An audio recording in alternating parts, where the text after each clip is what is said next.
Bonjour à toutes et à tous. Je suis Clara Hart, vice-présidente de la métropole de Montpellier.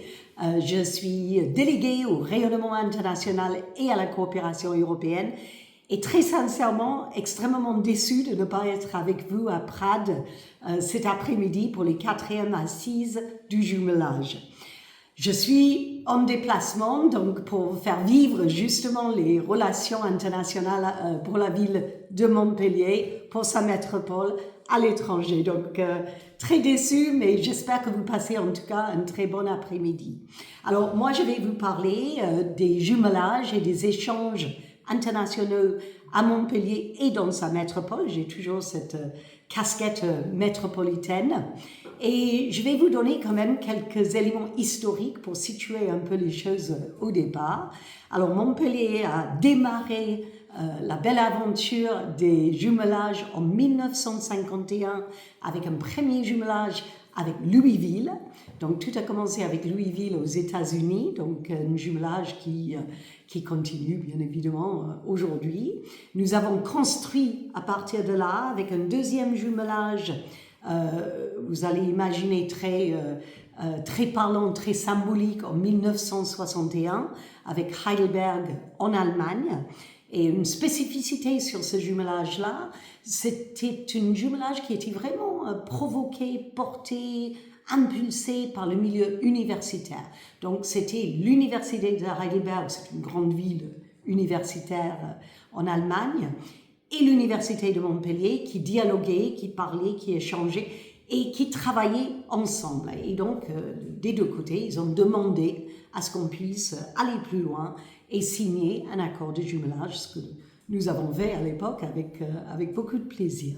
Et puis, je vais vous citer un troisième cas, donc un troisième jumelage qui, pour nous, est extrêmement symbolique aussi, puisqu'il s'agit du premier jumelage signé entre la Chine et la France, donc avec la ville de Chengdu en Sichuan, en Chine, et nous étions donc la première ville à sceller l'amitié sino-française par un acte de jumelage en 1981.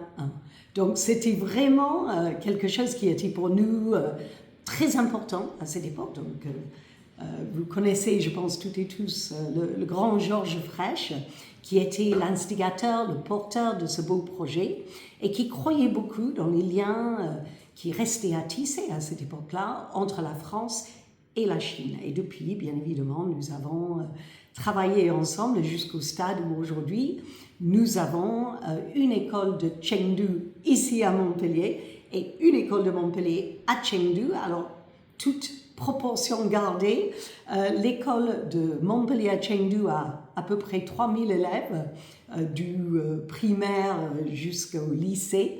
Et à Montpellier, nous sommes très fiers d'avoir 300 élèves. Donc vous voyez, les proportions entre la France et la Chine ne sont pas tout à fait les mêmes, mais en tout cas, nous sommes très collectivement, nos deux villes sont très fiers de porter cela.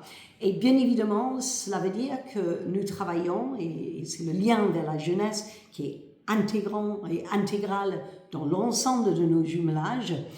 Nous travaillons aussi sur l'apprentissage des langues, et le chinois est très étudié à Montpellier, pas seulement dans cette école de Chengdu, mais particulièrement.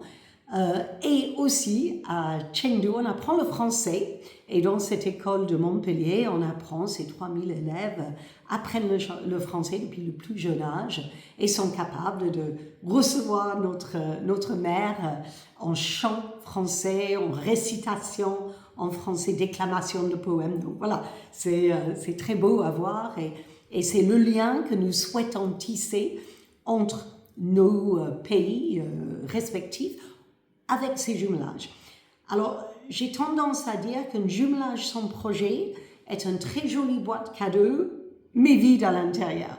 Et c'est tout à fait ça en fait. Il faut faire vivre les jumelages. Et quand on est arrivé aux commandes de la ville de Montpellier, il y a 6 ans, on a immédiatement remis du projet dans nos jumelages. Et pas seulement à Montpellier. Je parle aussi pour la métropole, puisque j'ai aussi cette responsabilité-là.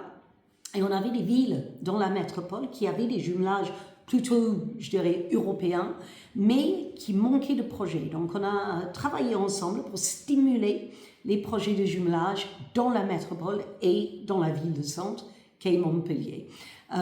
Et quand on parle de stimuler des projets, il faudrait le voir sous plusieurs angles. Le premier, c'est bien évidemment la jeunesse. Je vais commencer avec ça parce que c'est très central. Donc, ce sont des liens scolaires, ce sont des échanges physiques qui ont lieu entre les deux villes.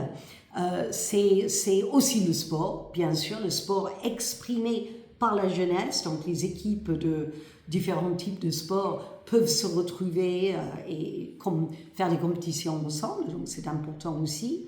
Et nous avons, à un moment donné, dans l'histoire de la ville, eu une très belle, une jolie dynamique en fait entre Barcelone, notre ville jumelle de Barcelone, Heidelberg et Montpellier, autour de ces échanges sportifs. Aujourd'hui, tout cela a évolué, mais en tout cas, voilà, c'est toujours une excellente option pour faire vivre vos jumelages. Donc après, il y a le développement économique. Pour nous, à Montpellier, c'est extrêmement important, très central, selon la ville en question. C'est un aspect sur lequel nous travaillons beaucoup. Donc nous allons chercher dans nos filières qui sont à Montpellier, dans sa métropole. On a 3 grandes filières qui sont les énergies renouvelables, la santé globale exprimée par Medvalet et les ICC, donc les industries culturelles et créatives. Et donc nous travaillons ensemble afin de pouvoir faire vivre ces différentes filières à travers de nos jumelages. C'est-à-dire que nous allons chercher les contacts, des liens, des entreprises qui souhaitent travailler avec nos entreprises et nous cherchons à créer des liens de filière à filière. Donc vous imaginez dans une ville comme Chengdu avec ses millions de personnes, c'est assez simple puisque nous avons beaucoup de filières, mais dans des plus petites villes, et je pense par exemple à Heidelberg, nous sommes beaucoup plus sur la recherche, la santé globale. Donc voilà, selon la ville avec laquelle nous travaillons, nous allons chercher des liens et nous travaillons bien sûr avec l'ensemble des partenaires pour cela, nos propres services de développement économique, mais aussi la CCI, la Chambre de commerce, aussi bien évidemment la région Occitanie ad hoc, et tous les partenaires qui se retrouvent autour de ces projets. Donc, il y a toujours, idéalement, un lien vers l'économique dans un projet de jumelage aussi. Après, j'en ai parlé de l'université tout à l'heure dans le jumelage avec Heidelberg. Nous avons en partenaire premier, je dirais, nos universités à Montpellier, l'Université de Montpellier et l'Université Paul Valéry. Donc on travaille avec nos 2 universités main dans la main, ainsi qu'avec nos grandes écoles aussi, c'est important de le dire, je pense à Montpellier Business School, afin de créer des liens à travers aussi de nos jumelages. Et c'est très important que nous puissions mettre le jumelage quelque part à disposition de l'enseignement supérieur à travers de ces universités.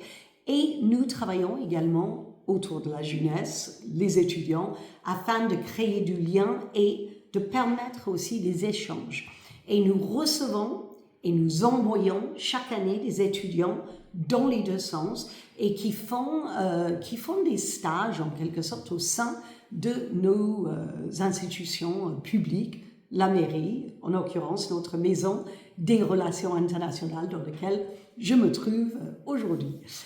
Et donc c'est toujours un très très bon moment aussi pour permettre à ces étudiants de faire des études, mais aussi à côté d'apprendre, d'appréhender en quelque sorte le fonctionnement d'une institution publique ailleurs que dans sa propre ville. Donc voilà, c'est très important aussi pour nous. Et la mobilité étudiante est vraiment au cœur du réacteur de l'action internationale dans la ville et dans la métropole de Montpellier. Et puis je vais peut-être terminer ce petit tour d'horizon sur le fonctionnement, le bon fonctionnement de jumelage aujourd'hui avec la culture. Alors la culture, bien évidemment, est un élément fondamental dans notre ville, dans notre métropole. Je suis sûre que c'est la même chose pour vous toutes et tous. Et la culture a toute sa place aussi dans le joli paquet cadeau du projet d'un jumelage. Et nous travaillons avec des échanges culturels, donc on peut permettre à nos artistes aussi de se déplacer, de voyager. Nous pouvons aussi faire rayonner la culture de nos villes jumelles dans notre ville. Et là, je pense, chaque année, on a un très joli moment fort que nous partageons et depuis très très longtemps, qui est la fête nationale grecque avec notre ville jumelle de Kos, donc magnifique île. Et là, nous avons à peu près 500-600 personnes qui viennent, qui ne sont pas spécialement franco-grecs, mais qui viennent pour vraiment découvrir et puis prendre plaisir à partager cette culture grecque qui est si particulière, si chaleureuse et qui se prête tellement bien à ce partage. Donc voilà, ce sont des moments que nous vivons et ça m'amène peut-être après la culture au dernier aspect. Je pense aujourd'hui qu'il faut absolument faire vivre nos jumelages avec la société civile. Je me rappelle, je venais d'être élue et j'ai reçu un message sur les réseaux sociaux d'une dame qui me disait qu'elle était à la retraite, mais qu'elle était très active et qu'elle ne comprenait pas pourquoi les jumelages étaient toujours ciblés pour la jeunesse. Donc on pensait toujours jeunesse, scolaire, et pas pour les personnes plus âgées. Elle a dit, je suis montpelliéraine, je paye des impôts à Montpellier, pourquoi je ne peux pas bénéficier? Elle m'a beaucoup fait réfléchir. Et on a vraiment essayé d'ouvrir au maximum nos jumelages vers la population montpelliéraine dans sa globalité, au-delà de la jeunesse. Et je pense que c'est aussi quelque chose à bien garder dans nos esprits quand on réfléchit au projet et au contenu, à ce que nous allons mettre dans un jumelage. Voilà, vraiment, ne pas oublier le citoyen lambda dans notre ville qui n'a pas de lien ni universitaire ni scolaire, mais qui s'intéresse beaucoup aussi à l'international. Donc, n'hésitez pas à faire des événements dans sa ville, inviter le grand public à pouvoir partager tout ça. C'est important. Donc voilà, j'ai fait un petit peu le tour de l'horizon du jumelage. Alors, je vais vous dire aussi que parfois, nous nous trouvons avec des jumelages qui peuvent être difficiles à certaines périodes, la géopolitique étant ce qu'elle est, les choses évoluent, le monde change. Et par exemple, nous avons hérité de jumelage en Russie. Alors, il y a 3 ans, donc la guerre éclate, l'agression russe a lieu. Et que fait-on? Donc, on a décidé de vraiment mettre en stand-by, quelque part, ces jumelages-là, jusqu'à ce que la situation s'améliore et jusqu'à ce que les maires en Russie puissent gérer en fait différemment leur ville vis-à-vis de la situation internationale. Donc voilà, je voulais partager cet aspect-là avec vous aussi parce que c'est important de voir que nos villes finalement, on vit au gré de ces événements-là et on doit s'adapter. C'est aussi la demande de la population que de faire cela.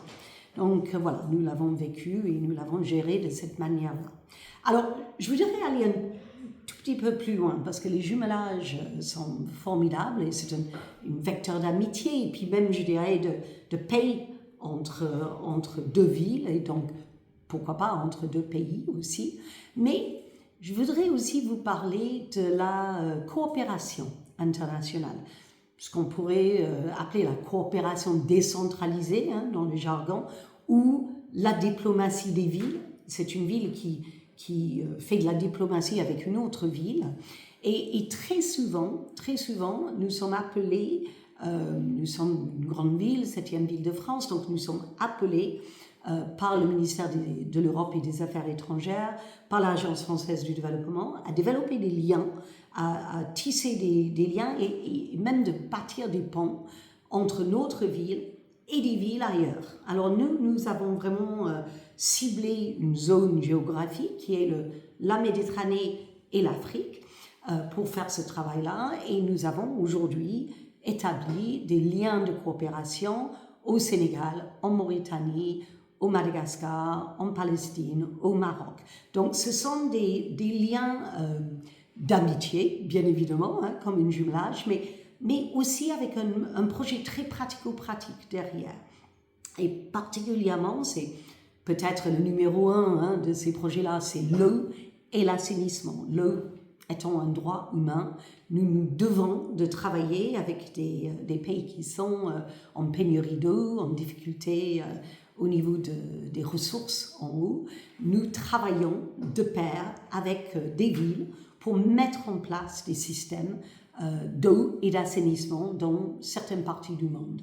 Et je pense à la Mauritanie en particulier. Nous travaillons au fin fond de la Mauritanie, très loin de Nouakchott, qui est la capitale, donc à Kifa, sur un projet qui s'appelle Kifa Eau et qui est co-porté par nous, par l'agence Rhône-Méditerranée Corse aussi, qui est notre premier partenaire sur ce projet-là, donc qui finance le plus gros de ce projet, simplement.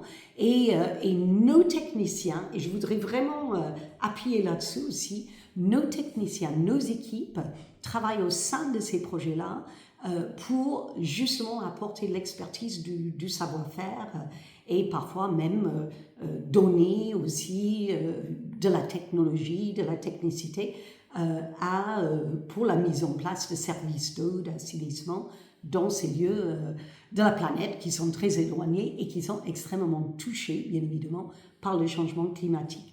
Donc, il y a un autre effet intéressant là, c'est l'intérêt pour nos équipes, qui sont des équipes qui travaillent dans la fonction publique, donc métier plus que noble, mais qui travaillent de manière très locale, très souvent. Et là, ça leur donne la possibilité de lever un peu les yeux, sortir un peu le nez du guidon, comme on dit, et de regarder ailleurs dans le monde et de se sentir utile et d'apporter quelque chose. Donc c'est vraiment extrêmement intéressant de faire cela. Et ça peut se faire à travers un jumelage, selon le pays avec lequel on est jumelé, ou pas. Hein, ça peut se faire aussi en relation avec une ville ailleurs. Et s'il y a quelques personnes qui écoutent et qui sont preneurs de conseils ou d'idées, moi je serais absolument ravie de vous apporter quelques billes sur ce sujet-là. Donc voilà, la coopération est très importante et puis nous avons poussé encore un peu plus loin tout ce travail-là avec ce qu'on appelle notre biennale Euro-Africa, donc qui vient d'avoir lieu en octobre, début octobre, et qui se tient tous les 2 ans. On vient de faire sa 2e édition et tout cela est né il y a 5 ans lors de le plaisir que nous avons eu à Montpellier d'accueillir un sommet d'État, donc le sommet Afrique-France, donc qui était décentralisé à Montpellier, qui n'a pas eu lieu à Paris, mais chez nous. Et ceci a vraiment stimulé un travail très intense avec surtout nos diasporas, nos binationaux qui ont cette chance de porter une double culture et qui étaient vraiment au cœur du réacteur autour aussi bien du nouveau sommet que de notre biennale, dernière édition, donc 2e édition que nous venons de fêter avec à peu près 30 000 personnes qui sont venues se rendre sur les événements que nous avons organisés. Donc voilà, il y a beaucoup à dire, je ne veux pas vous prendre trop de votre temps cet après-midi, mais ce que peut-être je voudrais dire pour finir, c'est que si on tire un fil de tout cela, et si on devait trouver un fil conducteur, un fil rouge de toute cette action, de tout ce travail, et quand on pense à la jeunesse et quand on positionne notre jeunesse au cœur de tout cela, on est finalement en train de travailler pour un monde un peu meilleur. On est en train de travailler pour la paix.